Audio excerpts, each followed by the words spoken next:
In this lesson, I'll show you a really cool technique for adding a layered paper effect to an element. In the past, I've tried doing this by using the before and after pseudo elements, but the result was not exactly perfect. Recently, though, I found another technique that uses multiple shadows to achieve the same effect. It's made by James Coaster, and I'm going to give you a step-by-step explanation. So in our document, I have a simple div with a class of paper with some text inside it. So let's do this paper. First, we'll apply a background color. Let's do FA. So this is a very simple gray color. Let's add a border. Let's do 1 pixel solid. Let's do an F2, F2, F3. Okay, so slightly darker. And then let's do a padding of 1em.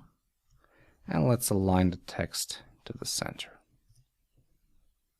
Okay, so far so good. Now, here's where the clever bit comes. Box shadow. We're going to apply 5 different shadows. The first one, let's do them on a separate line. The first one is the top layer shadow. So it's the shadow that comes right under this main layer.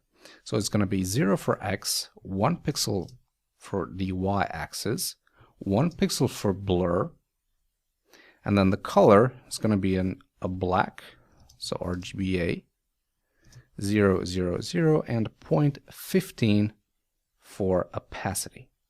And there is our shadow. Let's actually remove the border bottom from this, so you can see it a bit better. All right, the next shadow represents the second layer.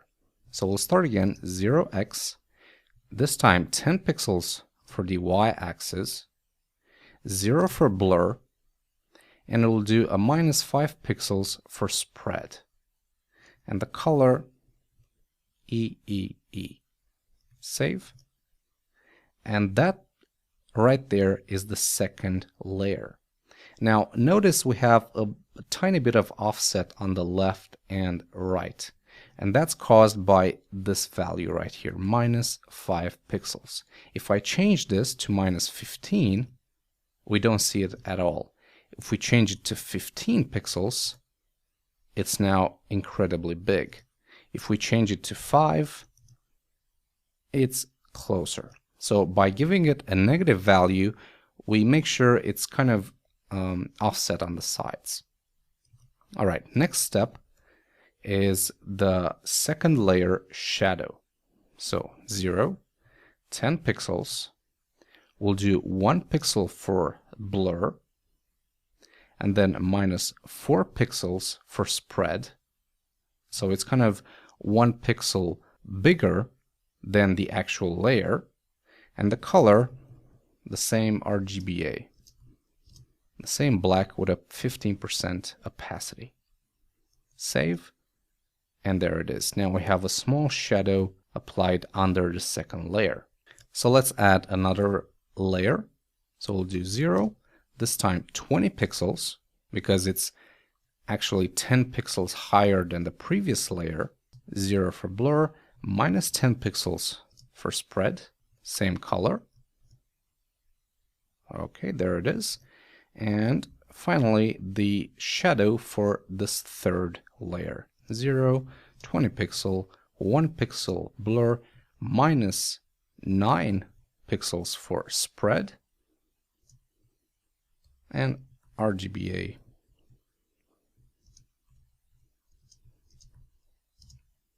.15. And that's it. And there you have it, a layered paper effect. It's a really simple technique, really clever.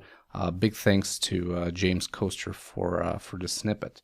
So, just a small recap. We start with a shadow for the first layer. Right, it's a 1 pixel shadow.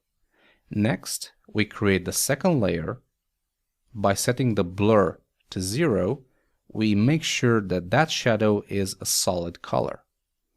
Next, we create the shadow for the second layer with a 1 pixel blur. Next is the third layer, and then the third layer's shadow. This technique will only work in browsers supporting the box shadow property, and currently all the major ones do except IE8.